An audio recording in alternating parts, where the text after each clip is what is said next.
Let me tell you something, sweetheart. When you reach my age, 78 years and counting, you look back on your life not just with your eyes, but with your heart. Every wrinkle on this face carries a story, and not all of them are happy ones. I've lived through wars, lost family members, raised children, worked until my hands were cracked and bleeding. But none of those things compare to the pain of what I'm about to tell you. You see, the worst decision I ever made, the one that left a scar deep inside my soul, was marrying a man I thought was sent by God, a man who stood behind a pulpit, Bible in hand, preaching love, forgiveness, and truth, while destroying me quietly, day after day. Yes, I married a pastor, and that decision nearly broke me. When I first met James, I was 27. I was a widow back then. My first husband, Walter, had passed away from a heart condition just a year into our marriage. I was devastated. I truly believed I'd never love again. For years, I stayed alone, working as a teacher, going to church, and filling my life with God and good deeds. But loneliness? Oh, it's a sneaky thing. It waits until you're most vulnerable and whispers lies in your ear. You need someone. You deserve to be loved again. That's when I met Pastor James. He had recently moved to our town to lead the small Baptist church. The women in the congregation couldn't stop talking about him. What a man of God, they'd say. So kind, so handsome, so passionate. And yes, he was all those things on the outside. He had a strong voice, firm hands, and eyes that seemed to see straight into your soul. When he spoke, people listened. When he prayed, you felt chills. And when he looked at me, I felt wanted. Seen. Our conversations started after Sunday services. He'd ask if I needed prayer or if I wanted to join the Bible study he hosted on Wednesday nights. Slowly, those chats turned into walks in the park, then late-night phone calls. He would quote scripture while complimenting my smile. "A woman of God is more precious than rubies," he'd say, and my silly old heart would skip a beat.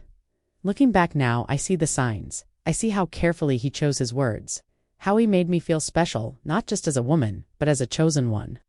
He said God had told him in a dream that I was meant to be his wife, that we were meant to serve the Lord together. Imagine hearing that. After years of silence, grief, and loneliness, I believed him.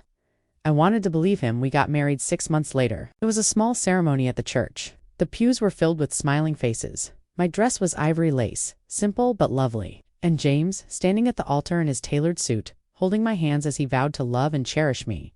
I thought I was walking into a blessed new beginning. But blessings don't come with bruises. They don't come with silence or fear or walking on eggshells in your own home. And that's exactly what began to creep in. Little by little, it didn't happen all at once, you know? That's the dangerous thing about this kind of story. It sneaks up on you. At first, it was just control disguised as care. He didn't want me going to the market alone, too dangerous. He didn't want me wearing certain clothes, too revealing. He didn't want me talking to Brother David after service. "He's been looking at you funny."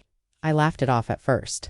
I thought, well, he just loves me so much. That's why he's protective. But soon, that love began to feel like a cage. "I stopped teaching Sunday school," he said. "I wasn't interpreting the Bible correctly. I stopped seeing my cousin Ruth. He said she gossiped too much. And when I dared to disagree with one of his sermons at home, Lord, the rage that came out of that man. It was like I had poked a demon. I still remember how he stood inches from my face, his voice low but shaking with anger. "You are not to question me. I speak for God." That night I cried in the bathroom with the door locked, and I looked at my reflection and asked myself, what have I done? But I stayed. Oh, I stayed. Because when a man wears a collar and holds a Bible, people don't believe he can be cruel. Because when he says it's your fault, I'm angry, you start to believe it. Because I had no money of my own, no family nearby, and shame, such deep shame that I had chosen so poorly. I wish I could go back and tell that younger version of me, run, Helen. God didn't send you a savior. He sent you a warning. But of course I didn't run. I stayed. And what followed were years of silence, humiliation, and slow heartbreak. But that's just the beginning of my story, dear. There's so much more to tell. About what happened behind closed doors. About the children we raised, the secrets we kept. And the day I finally found the strength to leave. But I'll save that for the next part. People always say, the devil comes dressed as an angel. I used to think that was just a saying, something people whispered to scare children into behaving. But now I know exactly what they meant. Because when I met James, he wasn't wearing horns or breathing fire. He was wearing a pressed suit, polished shoes, and carried a worn-out Bible in his hand. And oh, how charming he was. I still remember. The first time I saw him, I was sitting in the third pew, same place I always sat every Sunday. It was the first week of August, hot and sticky, with the kind of heat that made your dress cling to your back. Everyone in church was fanning themselves, whispering about the new pastor who'd just been assigned to our congregation. I didn't pay much attention at first. I was just there to pray, to feel a little peace. But then, he walked in, tall, confident, graceful. He smiled like he had known us all his life, like he carried no burdens of his own. His voice was deep and rich, the kind that could make even a simple greeting sound like a prayer. "Good morning, brothers and sisters," he said, and I swear, the room went still. There was something in his presence, something magnetic. Every woman in that room noticed it, and I wasn't immune to it either. After the service, I was gathering my things when I heard footsteps behind me. "Excuse me, ma'am," he said gently, but I couldn't help noticing how attentive you were during the sermon. That's rare these days. I blushed, probably like a schoolgirl. We talked for a few minutes. He asked about my name, my family, my work. He listened, really listened. And when he smiled at me, it was like the sun had peeked through the stained glass windows. From that moment, he made it his mission to be near me, not in a pushy or inappropriate way. No, he was much too clever for that. It started with short conversations after church. Then he invited me to help with the women's group. Then came the Wednesday Bible studies. He never forced anything. He just made it seem like being around him was exactly where I was supposed to be. And goodness, how he talked about God. That man could quote scripture like a song. He'd tell stories from the Old Testament and somehow make them feel like they applied to my life directly. He talked about love, sacrifice, humility, and grace, not just with his mouth, but with a passion in his eyes that made me believe every word. I found myself staying after services just to hear his thoughts on scripture. He said things like, "You're a woman of great faith, Helen. God must have something special planned for you." He never once made a move that felt inappropriate. He respected my space, my time, and always made sure to say things like, "Only if the Lord leads you, or I won't rush what's meant to be." Looking back, I realize now how carefully crafted those words were. But at the time, it felt holy. It felt right. For the first time in years, I felt like someone truly saw me, not just as a widow or a woman growing old, but as someone still worthy of love. 6 weeks after our first real conversation, he asked to take me to dinner.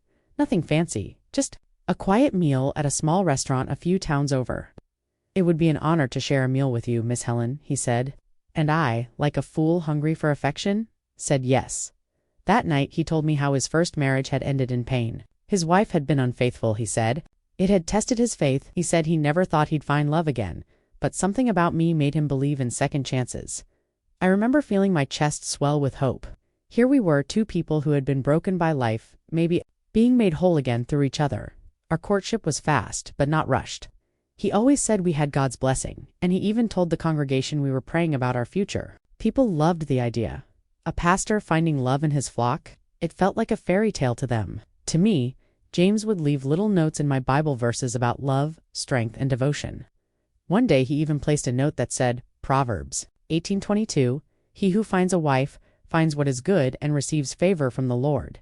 He smiled when I looked at it, and I knew, or thought I knew, he was the one. When he proposed, it was during a Sunday picnic after service. He knelt on the grass in front of nearly 30 church members and asked, "Helen, will you walk this path of faith and love with me?" Everyone clapped. The sun was shining.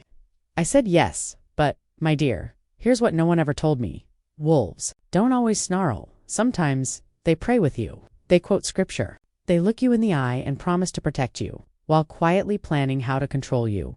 And the more I believed in his holiness, the easier it was for him to hide the darkness. This was the man I married, charming, kind, and full of God, or at least that's what I believed. But charm can be a disguise, and kindness, well, it can vanish the moment you say I do. But I'll tell you more about that in the next part. The wedding day that looked like a dream, but marked the beginning of my nightmare. My wedding day was a warm spring Saturday, the kind of day that feels like a blessing in itself. Soft sunshine, flowers in bloom, and the sweet hum of birds in the air. Everything looked perfect. Everything felt perfect. I was wearing a cream-colored dress with lace at the collar, my hair pulled back in a simple bun with a few white roses tucked in. James stood at the altar in a tailored charcoal suit, smiling like he had just won the world. Everyone kept saying how beautiful we looked together. "You two are meant to be," they said. "Such a holy union." My cheeks ached from smiling so much. And yet, if I close my eyes now and think real hard, there were moments that didn't quite fit the picture. Moments I ignored, because I didn't want to ruin the fairy tale I had waited so long to live. It started early that morning. I was getting dressed in one of the church classrooms with Sister Marjorie and my cousin Ruth helping me. Ruth had always been like a sister to me, bold, loud, full of life. She handed me a little velvet pouch with a silver locket inside. "For you," she said, "from Mama's jewelry box. A little bit of her with you today?" I was holding back tears, touched by the gesture when the door creaked open and in walked James. Now, I don't know about you, but I was raised on the belief that the groom should never see the bride before the ceremony. "It's bad luck," Mama used to say. But James didn't care about that. He walked right in, his expression unreadable. "I need to speak with Helen alone." Ruth hesitated, clearly uncomfortable. "James," she said softly, "we're almost done here." I said, "I need to speak with my bride," he interrupted, more forcefully. That was the first crack in the day. Once the door closed behind us, his voice dropped into something colder. "Why is your cousin here?" he asked. I blinked, confused. "Ruth. She's family. She's disruptive. I don't want her around after today. Do you understand?" I was stunned. Ruth was my blood, the only family I had left in town. "James, she's just here to support me." "She's not. She talks too much," he snapped, "and I don't trust her. She ruined what we're building." My hands were shaking as I held the locket. I nodded, not because I agreed, but because I didn't want to fight. "Not on our wedding day," I told myself. "He's just nervous.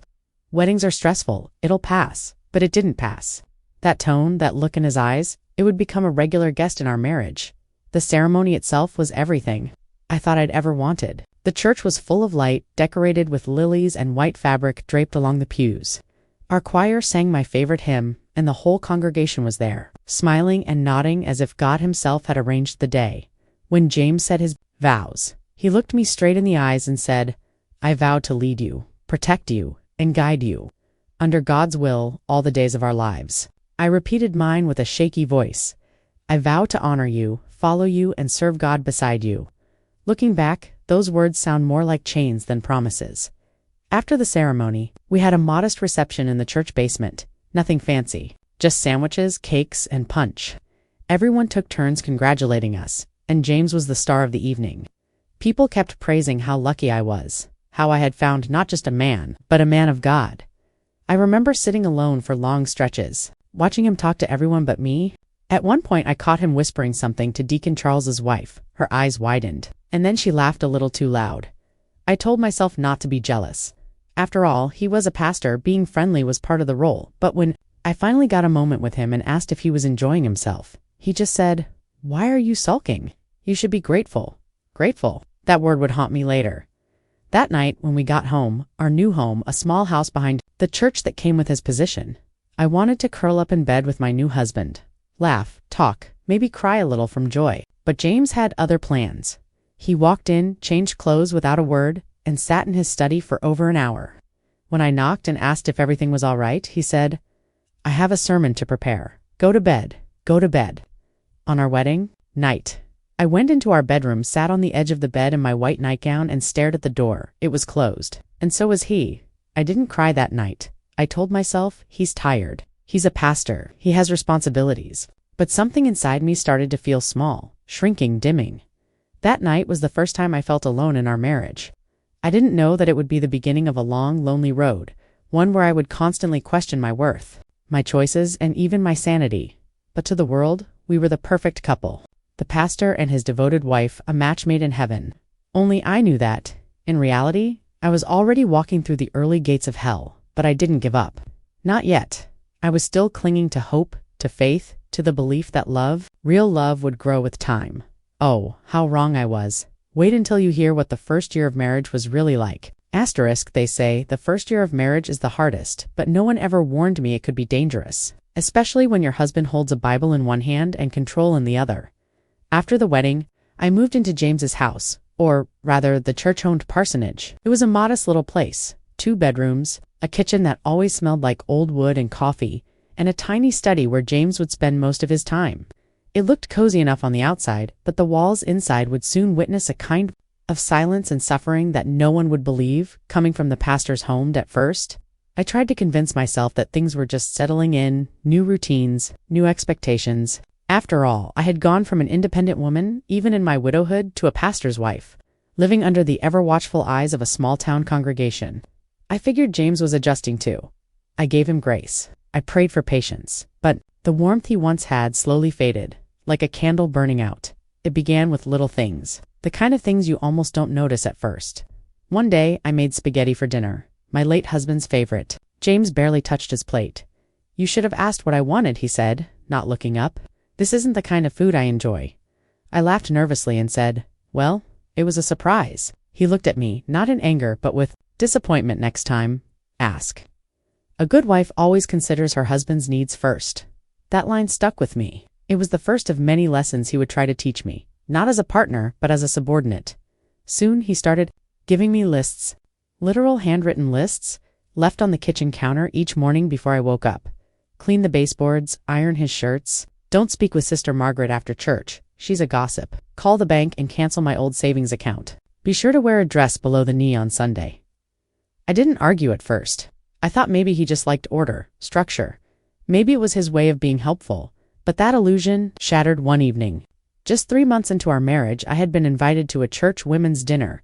Nothing fancy, just tea, sandwiches, and scripture. James was supposed to attend a leadership meeting that same night, so I figured it was fine. I left a note on the fridge and headed off with Ruth, who, despite his warnings, I had not entirely pushed away. When I got home, the lights were off. I walked in quietly, expecting him to be asleep. But there he was, sitting in the dark on the couch, hands clasped, eyes staring straight ahead. "Where were you?" he asked flatly. "At the women's dinner I left. I didn't give you permission." That word hit me like ice. Permission. I stood frozen. "I didn't think I needed permission, James. I told you about it last week." He stood up, slowly walked toward me, and said in a low voice, "You are my wife. You represent me. Every time you're out, your actions reflect on my ministry. Do you understand how serious that is?" I nodded, trying to keep my voice steady. "I'm sorry if it upset you, but I didn't do anything wrong." And that was it. That was the moment I saw it, the flicker in his eyes, the one that told me this wasn't about dinner or church or schedules, this was about power. He didn't yell. He didn't raise his hand. But what he did was far worse. He turned, walked into the bedroom, and locked the door.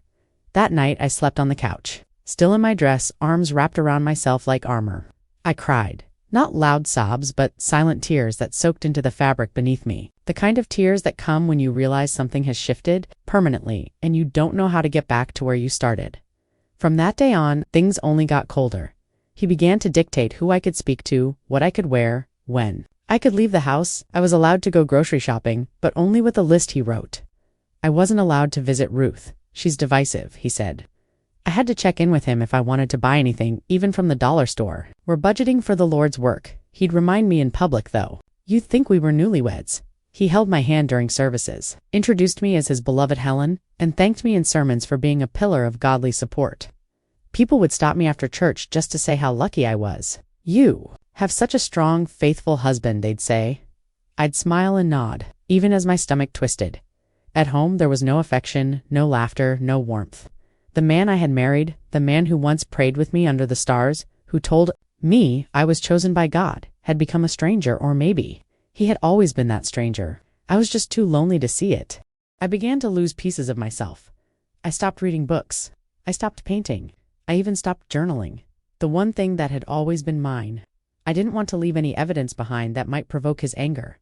I told myself this was my cross to bear. That all marriages go through rough seasons. That maybe God was testing me, molding me through the fire. But the fire was burning everything I was, and still, I stayed. Because what do you do when the person destroying you is the same person the world praises as a man of God? That's what I'll tell you next. How James was one man in public, and another man entirely in the quiet corners of our home. Asterisk. There's something especially cruel about being hurt by someone everyone else admires. It's a kind of loneliness that cuts deeper than silence. Because when you're suffering behind closed doors, but the world sees a saint, no one believes you, not even yourself. Sometimes James was two different men. That's the truth I came to understand. There was Pastor James, the man people worshipped, the voice of the church, the shepherd of the flock, the man of God. And then there was James, the man I lived with, cold, controlling, and manipulative. A man who could destroy my spirit with just a glance, then walk out the front door and bless a baby in the same breath. To everyone else, he was calm and wise. He quoted scripture with ease, prayed like he had a direct line to heaven, and spoke of forgiveness and love with conviction that would move you to tears. Women in the church adored him. Men respected him. Children wanted to be near him. He was everything a small-town congregation could dream of. Articulate, handsome, kind-hearted in appearance. I watched him build his image like a master craftsman. Every handshake, every smile, every prayer was calculated. He knew how to look humble without being humble. He knew how to take charge without ever raising his voice. He could charm a room in seconds. I can't tell you how many times I stood beside him after church, my hand in his, as people said, "You two are such a blessing," or "I wish I had a marriage like yours." I smiled every time, nodded, thanked them, and inside a little part of me died because they didn't see what I saw when the doors were closed. They didn't hear the way he spoke to me when I forgot to fold the towels the way he liked. They didn't feel the icy silence that filled our house for days when I dared to question one of his decisions. They didn't see the look in his eyes when I tried to stand up for myself, that quiet fury, controlled and chilling at home. James wasn't a pastor, he was a tyrant, a man obsessed with being respected and obeyed. Everything had to be his way, not because he believed it was better, but because it reinforced his control. He didn't yell often. That would have been too easy to notice. No, his power was in his restraint. He used silence like a weapon. He'd go entire days without speaking to me, not out of anger, but as punishment. And when he did speak, his words were precise, sharp, and calculated to wound. "You should be more grateful," he'd say, if I asked for help around the house. "You embarrass me when you speak like that." He'd whisper if I gave an opinion he didn't like in public. "You wouldn't survive without me," he once said, and I believed him. I became so small in that house, so unsure of myself. I stopped reaching out to others because I didn't want to betray him. That's how twisted my mind had become. I thought protecting his image was my duty. After all, he was God's servant. If I ruined his reputation, wouldn't I be sinning against the Lord? That's how deep his manipulation went. One Sunday, I forgot to iron the collar of his white preaching shirt. Just a wrinkle, nothing more. At church, no one noticed, but after the service, when we got home, he shut the door behind us and didn't say a word. I followed him to the bedroom, heart pounding. "James, I'm sorry," I said. "I must have missed it." He turned slowly and said, "You're not a teenager, Helen. You're a pastor's wife. You represent me. How do you expect people to take me seriously when you can't even do your part?" I felt like I was being scolded by a headmaster, not a husband. I felt ashamed, worthless. I spent the rest of the day scrubbing the floors on my knees, not because he told me to, but because I needed to do something to feel like I was making up for my failure. And this dual life became our routine: church smiles, home silence, public praise, private punishment. He told me once, "God gives authority to the man, the woman follows. That's the order of things." And he used that line every time I tried to challenge anything. From how we spent money to how we planned our future, I began to wonder if maybe he was right. Maybe I was the problem. Maybe I wasn't faithful enough, patient enough, obedient enough. But then one night, I caught him in a lie. He told me he was visiting a sick church member across town. I believed him, of course, but when I was out shopping the next morning, I saw his car parked behind the old pharmacy with Sister Lillian sitting in the passenger seat, laughing as he leaned in far too close. My blood ran cold. I didn't confront him, not yet. But something shifted in me that day. The seed of doubt he had so carefully buried inside me started to grow in reverse. I began to question him instead of myself. And once that door opened, it couldn't be closed. Still, I said nothing. I was afraid. Of him. Of the truth. Of the shame. But that was the moment I realized I wasn't just married to a man. I was trapped in a performance.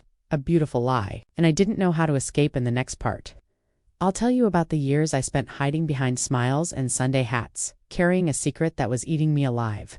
About the pain of not being believed, even by God. Or so I thought. Asterisk there. Is no silence more deafening than the silence of not being believed? Of crying alone in your bathroom at night? Whispering your pain to God because telling anyone else feels impossible?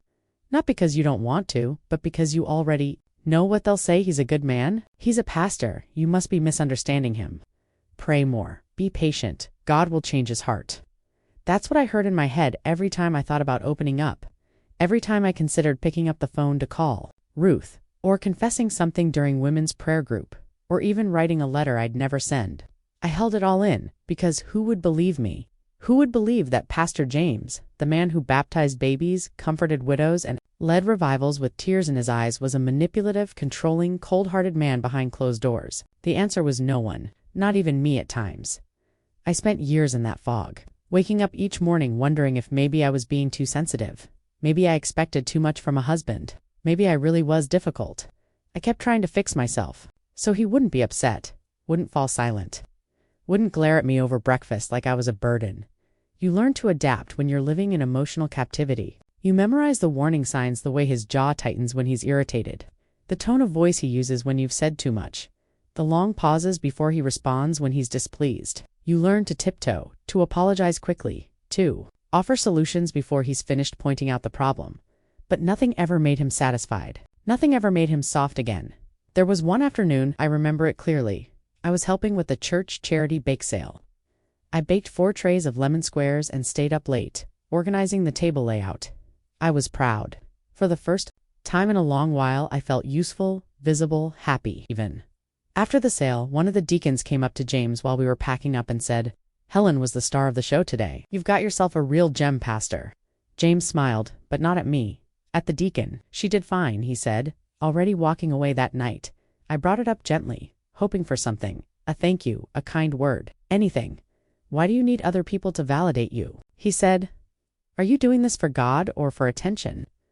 I stood in the kitchen, apron still on, the smell of sugar and flour clinging to my skin, and I felt like a child being scolded for coloring outside the lines. I just wanted to do something. "Good," I whispered. He stared at me for a long time before saying, "Then don't expect praise for it." I began to shrink more after that. Not physically, though. The weight loss came eventually. But inside, emotionally, I stopped volunteering at church, stopped singing in the choir, stopped calling Ruth. Every time I tried to connect with the outside world, I felt guilty, or worse, punished. You see, James didn't need to scream or slap. His power was subtle like poison in tea. You drink it every day, and you don't even know you're dying. I remember one night I sat in the living room with my Bible open, staring at the same verse for over an hour. Ephesians 5:22. "Wives, submit yourselves unto your own husbands, as unto the Lord." I wanted to rip the page out. I wanted to scream at Paul, at God, at myself. I wanted someone to tell me that submitting didn't mean surrendering your whole self. But all I heard was the echo of James's voice, reminding me that obedience was holy, that resistance was rebellion, that suffering in silence was faith. And yet in my heart, I began to wonder, was it really God asking me to stay? Or was it fear? One morning, I tried to confide in Sister Angela, the kindest woman in our prayer circle. I mentioned cautiously that marriage had been hard, that sometimes I felt like I wasn't doing it right. She patted my hand and said, "Oh, honey, you're just going through a season. Every woman has to sacrifice. Pastor James is a man under pressure. Support him, pray for him, and God will do the rest." I nodded and smiled, but inside I felt the door to escape close a little tighter. I was trapped, not just by James, but by the role I played, the pastor's wife, the good woman, the faithful servant. No one wanted to see the truth, not even me. So I stayed and I learned how to perform, how to wear my mask better, how to smile through sermons and bake casseroles for sick members and show up at every Sunday service looking like the picture of peace. But every night, when the lights went out and I was left alone in that bed beside a man who no longer touched me, I whispered the same question into the dark. "God, are you still there?" In the next part, I'll tell you about how my children were caught in the middle, about how I stayed for them, and maybe how I failed them by doing so. Asterisk. There's a special kind of guilt that settles into a mother's heart when she realizes her choices didn't just hurt her, they hurt her. Children, too. You think you're protecting them? You tell yourself, "I'm staying for their sake." You convince yourself that having 2 parents, even if one of them is cold and cruel, is better than a broken home. But looking back now, with all the years that have passed and all the gray that's settled into my hair, I can tell you the truth with no hesitation. I was wrong. I didn't just stay for me. I stayed for them, and by doing so, I exposed them to a life where fear wore a pastor's collar and silence was our shared language. James wasn't their biological father. My children, Sarah and Benjamin, were from my first marriage. They were still young when Walter passed away, just 6 and 4. 4 years, it was just the 3 of us. We had very little money, but we had peace. I worked hard, we prayed together, and I did my best to raise them with love and grace. When James came into our lives, they were 10 and 12, old enough to notice the change, but too young to fully understand it. At first, he played the role of the ideal stepfather. He brought them gifts, books, new shoes, even a little puppy one Christmas. He called them his blessings, and everyone in church admired how he had stepped up as a father figure. For a brief moment, I believed it too. I thought God was restoring what I had lost, but that sweetness was short-lived. James didn't raise his voice with them, not in the beginning. Instead, he used a kind of pressure that made everything feel like a test. He expected perfect behavior not just in church, but at home too. They had to sit straight, speak politely, memorize Bible verses, and never question authority. He didn't speak to them like children. He spoke at them with the same tone he used in his sermons. Stern, absolute. If Sarah forgot to clear her plate, he'd say, "A godly woman is attentive to details." If Benjamin got a B on a math test, James would look over his glasses and say, "God doesn't reward laziness." If either of them complained, even just a sigh, he would remind them how much he had sacrificed to raise them soon. They became quiet, careful, always watching him for approval they rarely received. Sarah stopped singing. She used to love singing "Oh, how that girl would hum and dance around the house while folding laundry or brushing her hair." But James said it was vain. He said a young girl should focus on godliness, not performance. After that, she went silent. I still remember the day I caught her humming softly in her room and she jumped. Like she'd been caught stealing. Benjamin started waking up in the middle of the night with stomach aches. At first I thought it was something he ate, but later I realized it was anxiety, fear. He was holding everything inside just like I was. I should have stopped it. I should have defended them. But every time I tried, James turned it around on me. "Are you questioning my authority in front of the children? You're confusing them with your softness. Don't you want them to grow up strong in the Word?" And the worst part is, sometimes I agreed with him, because I had been conditioned to believe that obedience was next to godliness, that structure was love, that correction was care. But what I didn't realize, not fully, not yet, was that James wasn't raising them with love. He was molding them with fear. One day Benjamin came home from school with a black eye. I rushed to him, panicking, but he brushed me off. "It's fine, Mom. I fell." But that night, as I was folding laundry in the hallway, I overheard him talking to Sarah. In whispers, I told them not to talk about church. I told them to stop, but they kept calling us weird, so I pushed one of them. Sarah replied, "Don't tell James. He'll be disappointed." I sank to my knees right there in the dark hallway, clutching a towel to my chest. My babies were defending a man who never defended them. They were living under pressure so heavy it was shaping their childhood into something brittle, something painful. The day I finally found the courage to talk to Ruth again, it was because of them.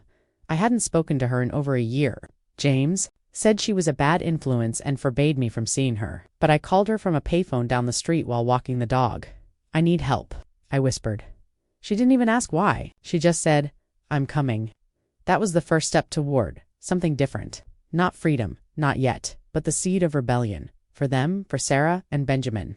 Because watching them walk through the house like ghosts of the happy children they once were, it broke something in me. Something that couldn't be glued back together with prayer or silence. In the next part of my story, I'll tell you about the day that something inside me snapped. The day I realized love wasn't enough. That I had to choose survival not just for the children but for myself.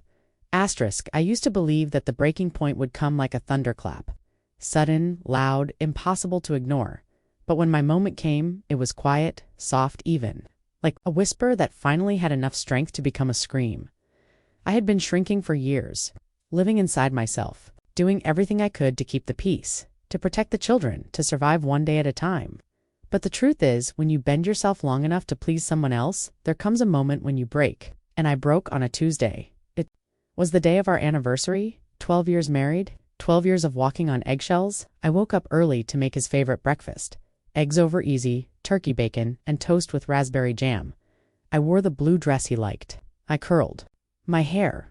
I even put on the pearl earrings he gave me during our first year of marriage. I stood in front of the mirror, practicing my smile, trying to will joy into my face like a performer, preparing for a role. I laid everything out on the table before James came down. I poured the coffee, even added a tiny flower in a vase. He walked into the kitchen, looked at the table, and didn't say a word. Not happy anniversary. Not good morning. Not even a nod of acknowledgement. He sat, picked up his fork, and began to eat without looking at me. I stood there clutching the edge of the counter, and something inside me cracked. Just a hairline fracture. But enough. "Did you forget what today is?" I asked, my voice barely above a whisper. He didn't look up. I didn't forget. I just don't see the point in celebrating mediocrity. Those words hit me like a slap. I opened my mouth, then closed it again. My hands began to tremble, and I pressed them against my apron to steady them. "Mediocrity," I repeated. He finally looked at me then, his eyes cold and sharp. "Our marriage? It's functional. That's all. Nothing to celebrate." I should have screamed. I should have thrown the plate. I should have said everything I had held in for 12 years. But I didn't. I turned and walked upstairs instead. I sat on the edge of the bed. that same bed where I had once dreamed of love and safety and faith. And I stared at the floor. For a long time, I don't know how long. Time felt strange, like it was holding its breath. Then, I stood up. I opened the closet and pulled out a small box from the top shelf, the one I had packed in secret over the years. A birth certificate copy, a few $100s in cash, the deed to the car in my name, and a photograph of me with Sarah and Benjamin at the lake, back when they still smiled freely. I carried that box down the stairs. James was still at the table, reading a sermon draft. "I'm leaving," I said. He didn't respond. "I'm leaving," I repeated, louder this time. "Today, for good." He finally raised his eyes. "Don't be foolish, Helen." "I'm not," I said. "I've been foolish for 12 years. Not anymore." "You won't survive out there on your own," he said calmly. "You have no job, no friends, no place to go, and people will think you're ungrateful. You'll be the pastor's wife who walked out on her calling." I stood my ground. "Then, let them think what they want." He stood too slowly. "If you walk out that door, I will make sure no one ever takes you seriously again. I will tell the church you are unstable, sick, that you betrayed me. Do you understand?" And that was it, the final push I needed. Because in that moment, I saw the truth for what it was. James didn't love me. He never did. What he loved was control. What he feared was losing it. "I'd rather be called unstable and free," I said, "than stay in this house one more day pretending I'm not dying inside." I took my box. I got in the car. I drove without knowing exactly where I was going. I just knew it had to be anywhere but there. I ended up at Ruth's house. She opened the door and didn't ask a single question. She just hugged me tight. Long. Like she was holding together all my broken pieces.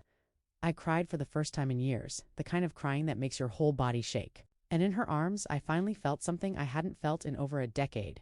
Safe. It wasn't easy after that. The church turned cold. Some people refused to look me in the eye. Others offered pity instead of understanding. James told them I was mentally unwell, that I had strayed from God, that I needed prayer. But for once, I didn't care, because I had said the word that mattered most. The one word that so many women are afraid to say, enough. And once you say it, once you claim your right to peace, there's no going back. In the next part of my story, I'll tell you what came after. The pain, the healing, the loneliness, and eventually the light. Asterisk, when I left James.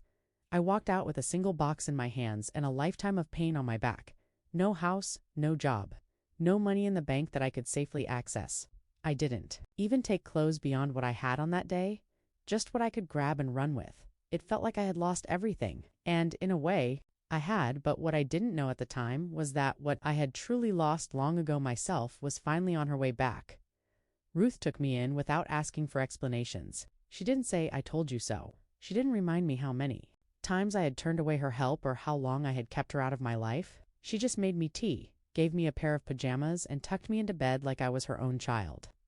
That first night, I slept for nearly 15 hours straight. My body, exhausted from years of holding it all in, finally collapsed into rest. The days that followed were hard, not in the way that bruises or arguments are hard, but in the way that healing always is. You see, when you leave a man like James, the hardest part isn't starting over. It's unlearning the lies. It took weeks before I could cook dinner without second-guessing every step. I still heard his voice in my head. "Too much salt. That pan's too hot. Why are you wasting ingredients?" It took months before I could speak my mind freely. I'd find myself pausing mid-sentence, checking the room for approval, a reflex I didn't even realize I had. And it took over a year before I stopped waking up in the middle of the night expecting silence. Judgment or punishment, Ruth helped me find work at a local daycare center. It wasn't glamorous, but it was something. The kids were noisy, messy, beautiful little souls, and somehow their chaotic energy helped me come alive again. They laughed without fear. They danced without shame. Being around them reminded me that joy could be loud and that I, too, was allowed to be loud again. I reconnected with Sarah and Benjamin. By then, they were both grown and living in different cities. They had carried the weight of that household for years, even after moving out.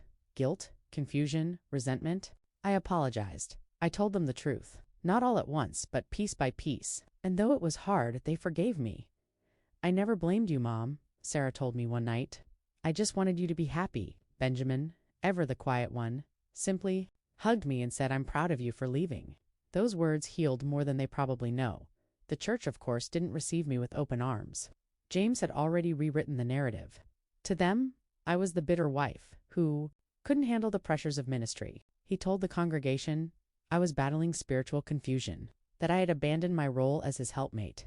I heard the whispers, felt the judgmental stares when I ran into former members at the grocery store. But I didn't try to defend myself. I didn't need to. For the first time in years, I understood that I didn't owe anyone my pain. I didn't need to prove what I had survived. My survival was proof enough. Slowly, I started doing things I had long forgotten. Brought me joy. I painted again. I walked barefoot in the grass. I drank coffee in the morning sun without hurrying to wipe down the counters afterward. I wrote letters. I sang hymns, not for a congregation, not to impress anyone, but just for myself. One day I stood in front of a mirror and looked at myself. Really looked. I was older, yes, thinner. The lines on my face deeper than I remembered. But my eyes looked awake. They looked like they had found their way back to the light. I realized I hadn't lost everything after all. James had taken a lot from me. Time, trust, safety, but he hadn't taken my spirit. He hadn't taken my will. And now that I was free, I wasn't going to waste another moment in silence. I started speaking. Quietly at first, 2 small women's groups, then to community centers, then to online support forums. I told my story not because I wanted pity, but because I knew someone out there needed to hear it. Someone like me, someone who still believed that suffering was their calling, that silence was godly, that love and pain were the same thing. They aren't. Love does not erase you. Love does not belittle you. Love does not make you feel afraid in your own home. I had to lose everything too. Learn that. But once I did, I found myself again, and in the last part of my story, I want to share what I've learned, what I would tell every woman, every daughter, every soul who's ever wondered if their voice matters, because it does, and it always did. I'm just an old lady now. I wear slippers around the house. I fall asleep during the evening news, and I put too much sugar in my tea. My hands aren't as steady as they once were, and I forget where I put my glasses at least twice a day. Life has slowed down, and that's okay. But even now, after all these years, there's one thing I carry with crystal clarity. Your voice matters. Your story matters. And you deserve to be heard. If there's one message I could carve into the sky for every woman to read, it would be this. You are not less holy for walking away from pain. You are not less faithful for demanding respect. And you are not weak for saying this isn't love. When I married James, I thought I was stepping into God's will. I thought obedience was the same as holiness. That silence meant strength. That endurance made me righteous. But now I know better. Now I know that love is not supposed to feel like suffocation. That God doesn't live in fear-filled homes or behind locked bedroom doors. That no man, not even one in a suit behind a pulpit, has the right to crush your spirit and call it order. I lost so many years in that house. Years I can't get back. I missed birthday parties, grandchildren's laughter, sunny days in the garden. I missed myself.